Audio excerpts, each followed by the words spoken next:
It's very difficult for a goalie when Christian Eriksen stood on a ball because he could put it anywhere in the goal that he wants. It's come down from about 4 yards above the crossbar and dipped in right into the stanchion.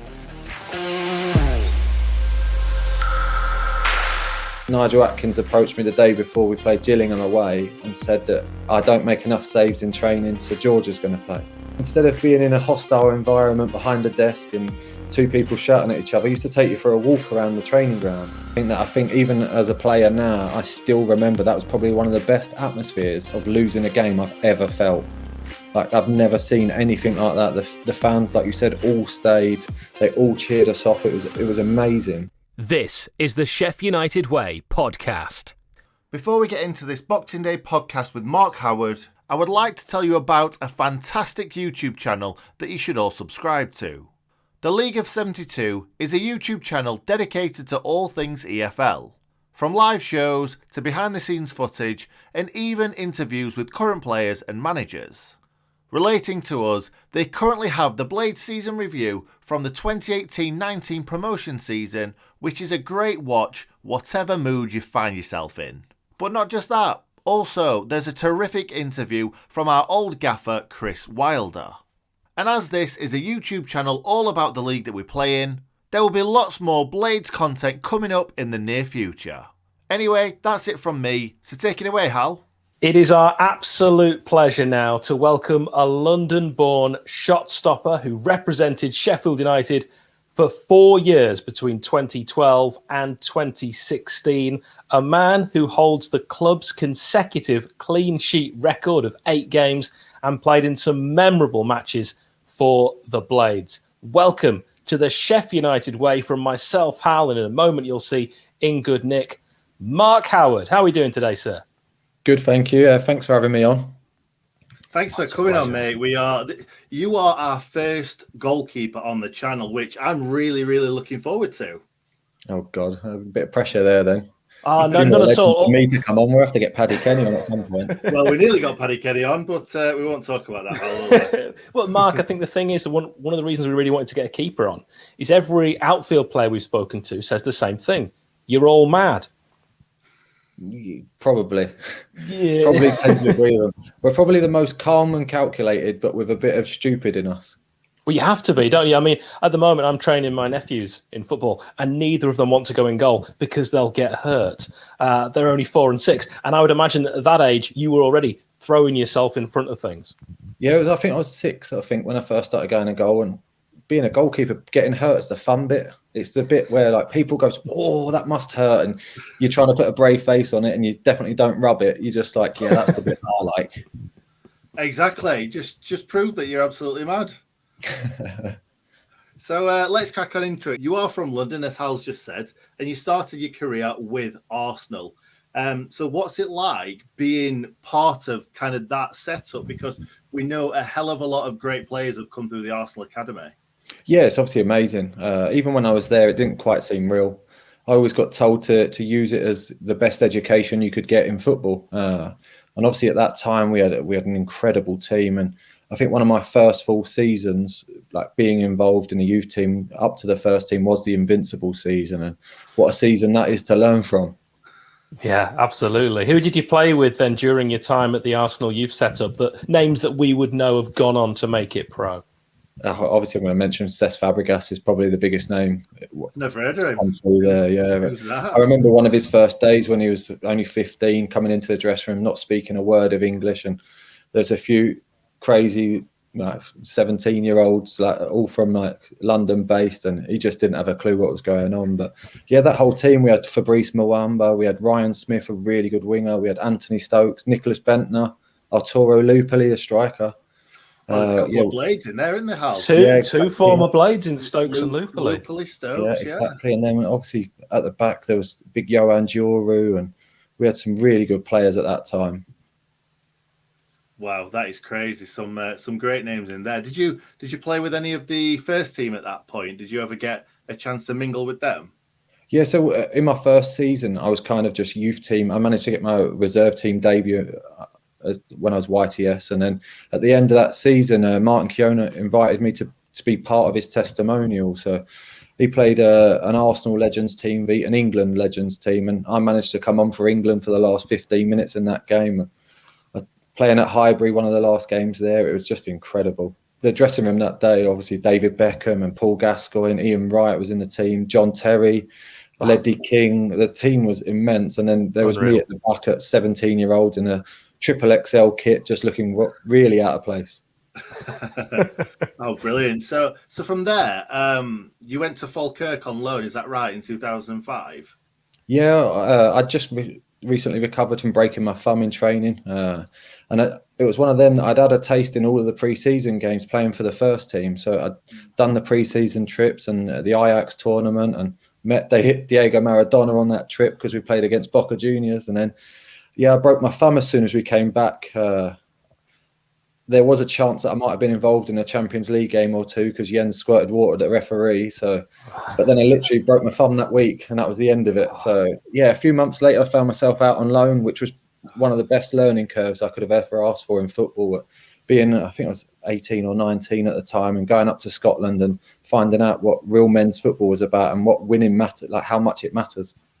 Yeah, 8 games at Falkirk and then Cardiff, Swansea, then back to Scotland with Aberdeen, and before that, St Mirren. Did you just hate England? No, I just loved playing games. I got that taste for it at Falkirk, and then I chased it for a good few years. Instead of just saying I could have settled at one club, I always just, if I weren't playing, I was like, can I leave? I want to go and play football somewhere else. And I had that attitude when I was young. Maybe I shouldn't have done if you look at some of the keepers now that have, like, for longevity stayed at one club or been a second or third choice for a while, that just wasn't me at the time. I just really wanted to play football. So, Sheffield United, 2012, you joined us. How did that come about?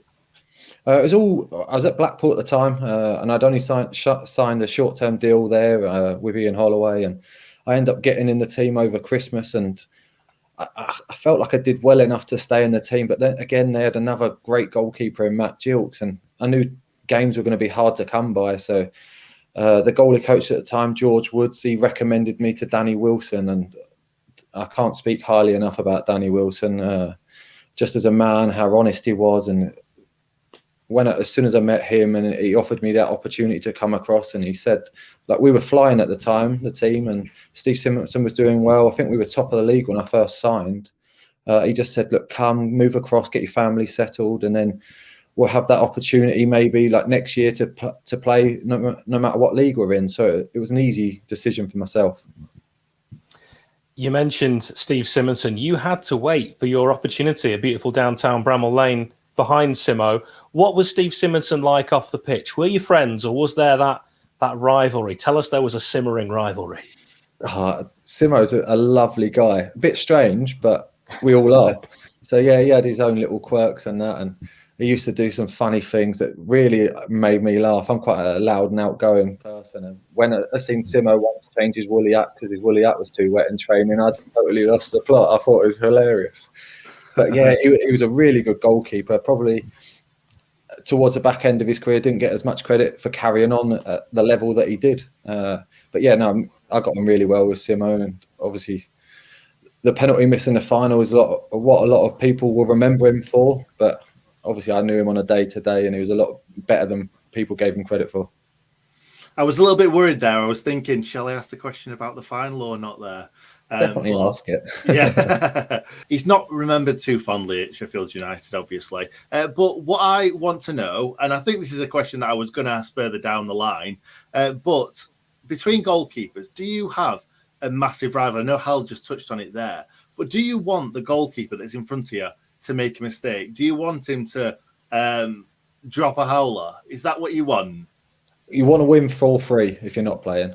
Yes, I like that. That's exactly what Paul Pescasolido said. He said, you want to 100%. win like 5-0 and the wingers score and the centre-back score from a header. I understand.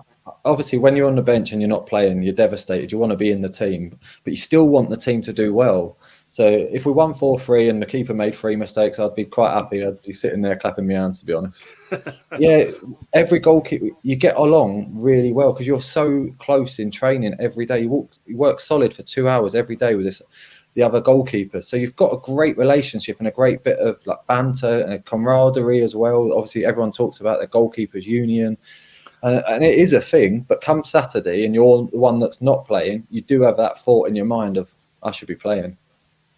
Yeah, that's another question that you've just touched on that I was going to ask later about the Goalkeepers Union. Is this a universal thing where, like, if you're watching, say, David De Gea in the net and he's made a howler, are you going to stick up for him, do you reckon? Yeah, definitely. I did co-commentary on a youth cup game last night, and the goalkeeper came for a cross, missed it, and I stuck up for him. And I was like, oh, so poor of me, really. I should slate him. I was like, I can't do it. We're all in this together. So, yeah, it's definitely something that I think goalkeepers will always look out for each other. I think being a goalie, you're an individual in a team sport. So it's a total different perspective that you have on football in general. Completely. You're like seeing it all in a different way. And while we're on this, because Nick's going to go back in time in a moment, but while we're on this Goalkeepers Union thing, I think you were very unlucky. A lot of Blades will remember that you got injured when you were kind of in your best form at Sheffield United. George Long came in, and then he just didn't get displaced for ages. Yep. And I know you say there isn't a rivalry, but you're in that one position of the 11 where if you get injured and someone comes in and does well, you're not getting back in. And that's got to be tough. Yeah, I think obviously the season, Danny Wilson was true to his word. He said that I'd start the next season, and I did. And I can't thank him enough for that opportunity. But I think we was unbeaten the first 12 games of the season. I think I'd kept something like 6 clean sheets in that run. And then we played Leyton Orient away. And after, I think it was about 15 minutes, I ruptured my thigh. And like you said, George came in and did really well. But I was injured the full year. I never got back until the playoffs that year. It took me like a really, really long time to come back from. I had a 97% rupture of my thigh, and it was just really unfortunate. It was just bad timing on my own part and the club's part. But George took his opportunity to the maximum. Yeah, we'll probably get on to George in a bit. But let's take you back in time to the 18th of August 2012, your debut against Shrewsbury. What can you remember from it? Not a lot now. They've just sprung that on me. Yeah, I can't really remember it, to be fair. It was one of them, because I'd been at the club for a few months. I think it had been building. And I think in pre-season that year, we'd played against a couple of foreign teams. And I think I ended up doing really well in the last few games I think it was against a Turkish team, if I'm right. And I just remember the build up to that pre-season was really good. And I felt full of confidence. And I think it was more to do with, like I said, with Danny Wilson, just giving you that vote of confidence and telling you this is the plan for you. And I stuck by his every word. Yeah, I mean, that's one thing that I think all fans love to hear when we don't really know what it's like for a manager, what they're really like behind the scenes. We've heard so many different things, so many contrasting things since we've been doing these interviews about managers that we have a very different perception of from the outside. And Danny Wilson is one that's come across extremely well with everyone that we've spoken to. Seems like a very likeable man because he keeps his word. And I guess for you as a player, that's all you can ask. That's it, exactly. He was the manager that made me feel the most comfortable. It's probably the best way of describing Danny. What you said, you knew that he would keep to his word. And I think that's something that always stuck with me, even now throughout my career, that I still, to this day, would love to work with Danny again at some point. Well, you never say never. Now, tell us about the cup runs, because you were part of some fantastic cup runs in the FA Cup and the League Cup with Sheffield United. Yeah, obviously the Fulham game is when I got back into the team, and my daughter was just born a few weeks before, and Nigel Clough, I remember it obviously like it was yesterday. So we travelled down to Fulham. I had no idea that I was playing. We went for a walk around London. We ate pre-match, nothing. Literally, Cloughy used to love going to the games quite late, really. There's been times that we were late for games. But yeah, so I remember him just coming down the coach, and he just said, 2 changes tonight. Mark, you're coming in for George. And the rest was a blur. I just remember just getting to the game, getting ready and playing, really. And obviously that game, we won 1-0. Sean Miller scored a very late goal. And yeah, I think that was the point that we then went on that run of not conceding for 8 games. We haven't mentioned a game yet, Nick, have we, where Mark conceded a goal? No, that's deliberate. No, but there were some great games in those cup runs, weren't there? There were obviously Charlton, Forest, And then Hull. Do you want to tell us a little bit about that Hull game? Sorry, we've just spoken about you not conceding a goal, and then we're going to talk about one week conceded 5. Sorry about that. To be fair, I'll go back a couple of games in that cup run. It was when we beat, I think it was Notts Forest, was it? Yeah, is that right? Yeah. We beat Notts Forest, but we thought we were going to get Sheffield Wednesday because they had Charlton. So we were all geared up watching that game because I think we had got through and we was waiting for Sheffield Wednesday to do the job so that we could play each other in an FA Cup semi-final. And we knew that was a quarter-final. And we knew that would just be amazing. I think that the fans had bought all the tickets. It was a sellout anyway before the game had even, before Charlton and Sheffield Wednesday had even played each other. So when we got Charlton in the end, it was a bit of I think everyone in the dressing room was kind of a bit deflated because we was like, this could have been one of the most historic games for the clubs. But yeah, so then obviously we beat Charlton and that was we just turned them over, to be fair. Nigel Clough had us playing a certain way that no team did we ever feel should beat us. We knew that we could counter-attack and score goals against everyone. And I only really remember at the end of that game, I made one point-blank save. It's probably one of the best in my career. Yeah, I know exactly which one you mean. Fantastic. Yeah, and then obviously on to Wembley, and it was just an amazing experience. And then, yeah, obviously Wembley went the way it did, but at half-time being 2-1 up, and I remember the team talk. Nigel Clough, we were thinking, right, we'll go in, we'll sit back and defend, and it was the opposite. Cloughy just went, lads, you're doing so well. I'm enjoying watching you. Keep going, keep going. Everyone will remember you if you keep this way, and the type of football. And then literally it went bang, bang, bang, picked off, and we was like, oh my God, what's happened here? But you've got to remember that we were 2 divisions lower than Hull, so that's what Premier League teams can do to you, isn't it? But we were so good in that first half, and we remember it was such a party atmosphere at Wembley at that half time when we were like, first of all, we never score goals at Wembley, Mark. Never. So the fact that we scored 2 in the first half and we were leading, we were just loving life. And yeah, it's a shame, but it's also, I remember the cheer that we gave you when you went off because we were so proud of everyone that day. Yeah, and that's something that I think even as a player now, I still remember. That was probably one of the best atmospheres of losing a game I've ever felt. I've never seen anything like that. The fans, like you said, all stayed.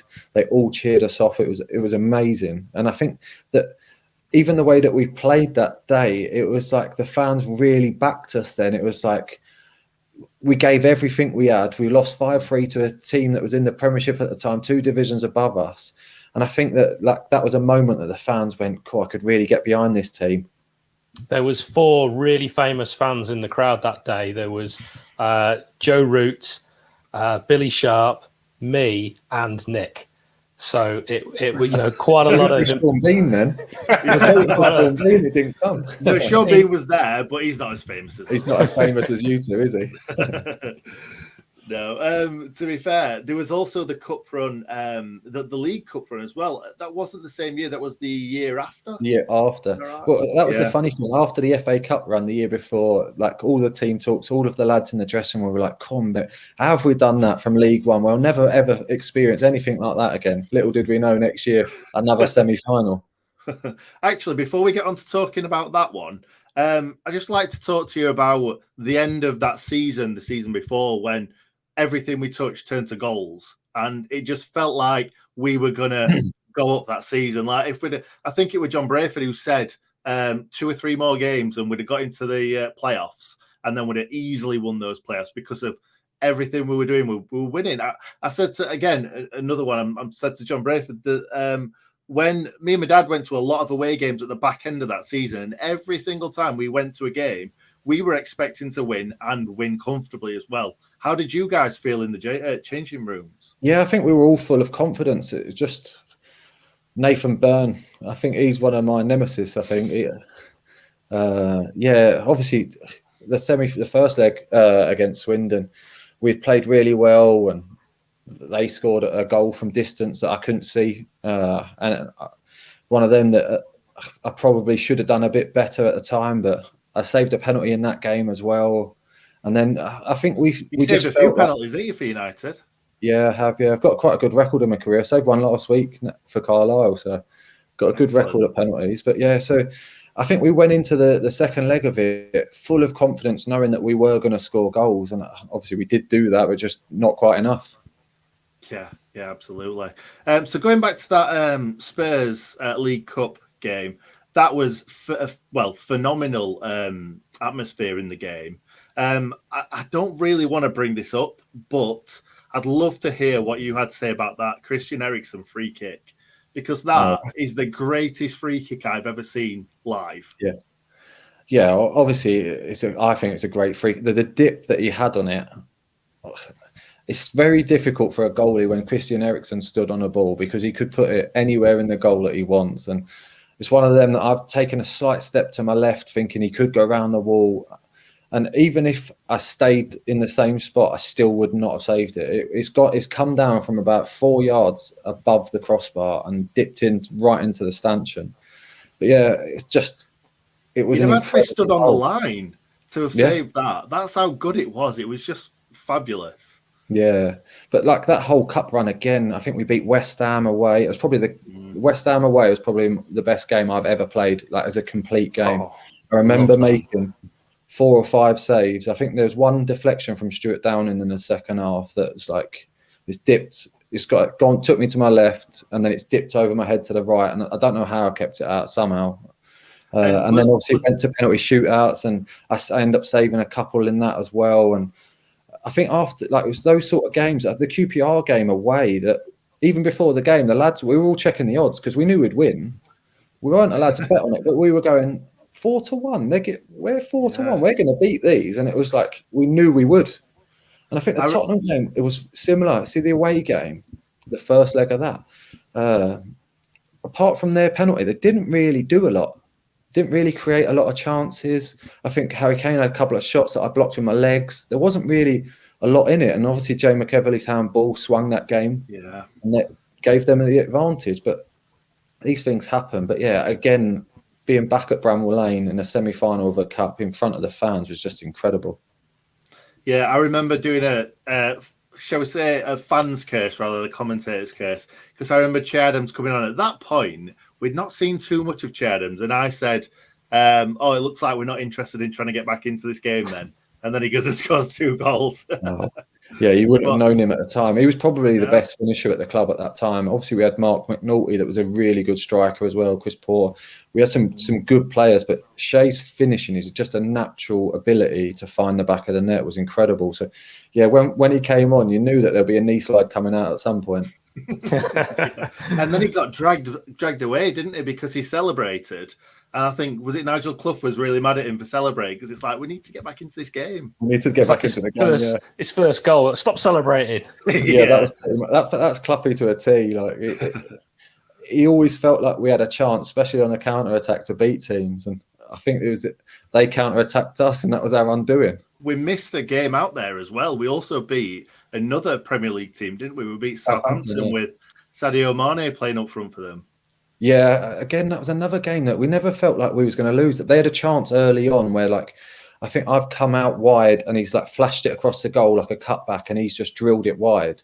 And apart from that, there was like nothing in that game. I don't really remember making too many saves in that game, but yeah, that was another game. All the Prem teams that we played against in those 2 cup runs, we didn't ever feel like we were going to lose. I feel like the fans as well, we knew how good you were, and we knew that you could win that game. So the atmosphere must have been electric because it felt like it was from the stands. Yeah, it was. Yeah, we've had some obviously those cup runs, and the amount of fans that you can get down at the lane is just incredible, and you do feel them get behind you. I think the expectation level in the league was what we struggled with. Where in the cup we were the underdogs, and we knew that the pressure was off us a bit. The fans would back us even more, and I think that was probably like the highs and lows of being at Sheffield United at the time. Yeah, I think you've summed it up absolutely spot on. Being in League One, there was a bit more of an expectation for the Blades to win more games than they lose. But in the Cup, kind of a free hit, and we definitely took our opportunities. And you made more appearances for Sheffield United than any other team. Is that the club where you feel you played your best football? Yeah, definitely. I think Nigel Clough definitely got the best out of me.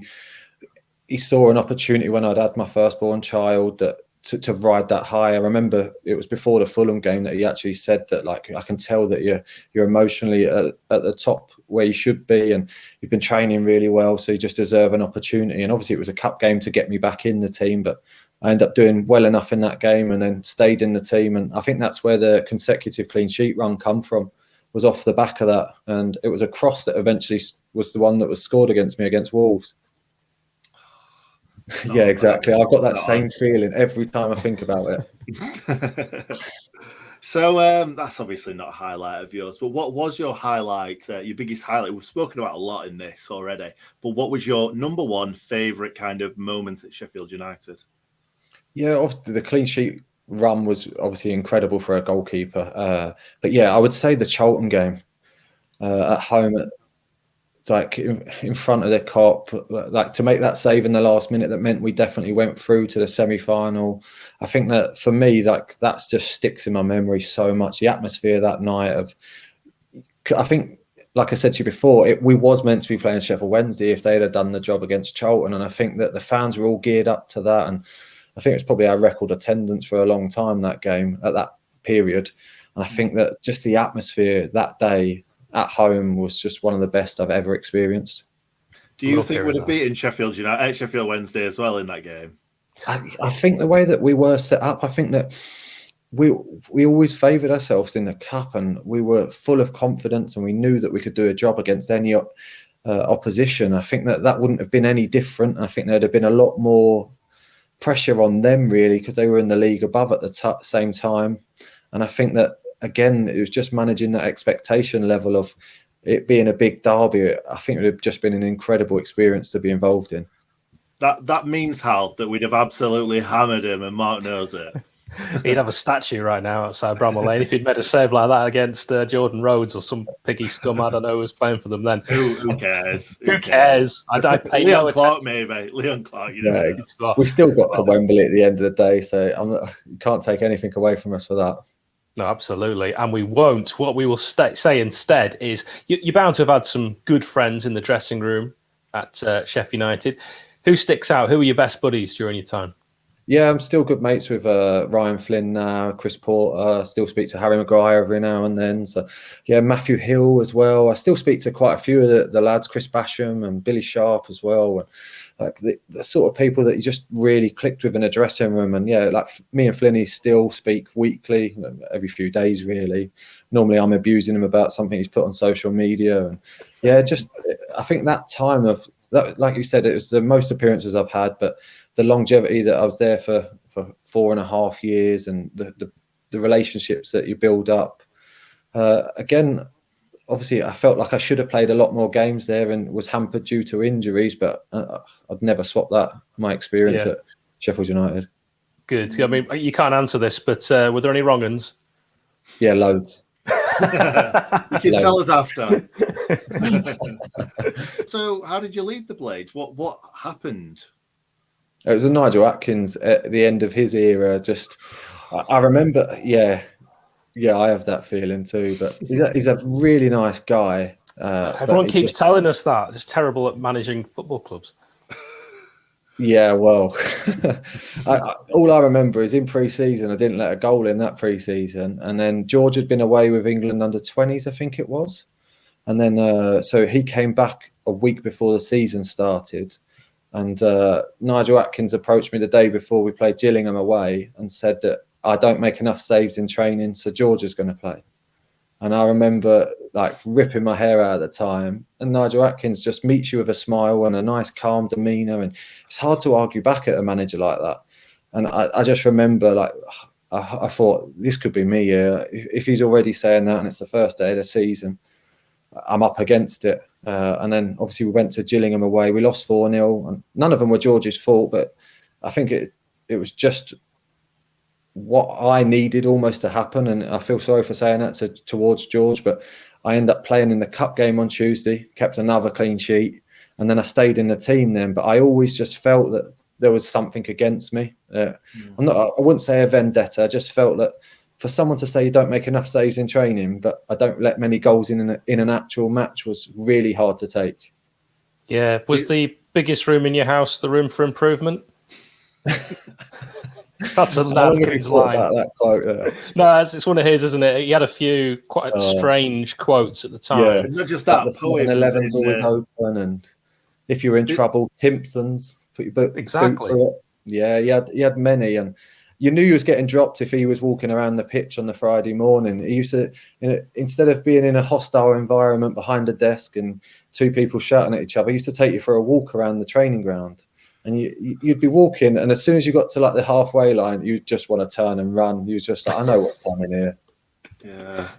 Did he ever recite any poetry in the changing rooms or anything like that?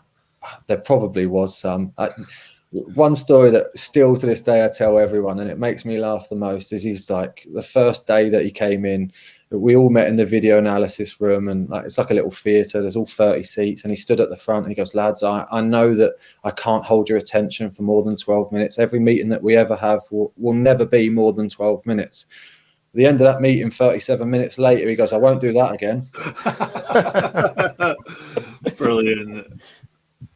I feel like we shouldn't really gang up on the guy.